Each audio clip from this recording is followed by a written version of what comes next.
पहा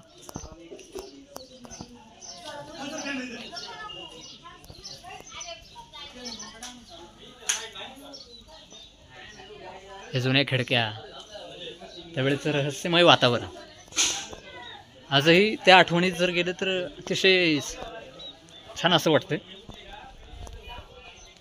हे जे राळेगणज जे गाव आहे, अतिशय चांगल्या स्वरूपाचं गाव.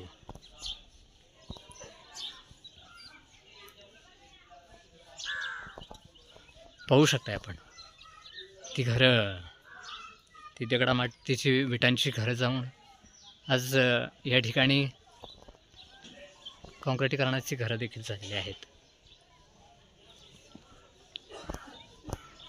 हे जुन्या स्वरूपाचं हे एक घर आहे, आपण पाहू शकताय. चौमौली घर आहे, अतिशय छान असं वातावरण.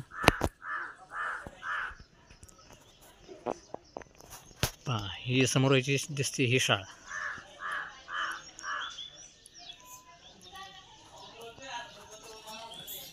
हे मातीचं घर.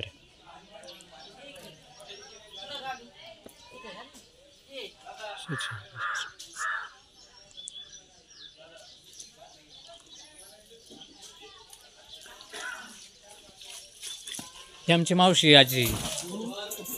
कसं काय ही आमच्या मावशी.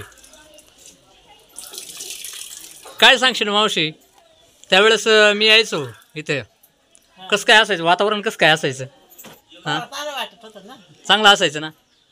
आता कसं आहे पण त्या मानाने लय बदल झाला ना. आई काय आहे तेव्हाचं कसं काय वातावरण होतं सांग जरा. बघा पाणी तापवायचं किती भारी आहे की नाही.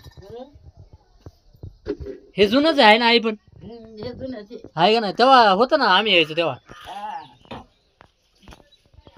बाबा होते तेव्हा नाही का. हा ना, बाबा गेले, सगळं वातावरणच हे झालं. हा चूल सुद्धा, चुली आणल्या नाहीत काय, ही जुनीच चूल आहे. हा आता कोण तरी वापरित हा तेवढं आहे बघ, जुन्या माणसांनाच लागत. हा तेवढं आहे. हे मला वाटतं मडकी आहे नाही ही.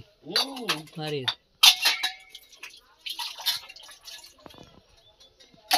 इकडे काय काय नाही. नाही आहे ना, बरोबर आहे. इकडे फक्त आंघोळीला पाणी तापवाय. बरोबर. अजून पण गावऱ्या बिवऱ्या तू करून ठेवते म्हणायचं. मला लागत पाणी तापवायला लागत ना बाळा. हा लाकडं बिकडं कुठून आणते आई? रानातून आणायची लाकडं. हा भारी वातावरण वगैरे.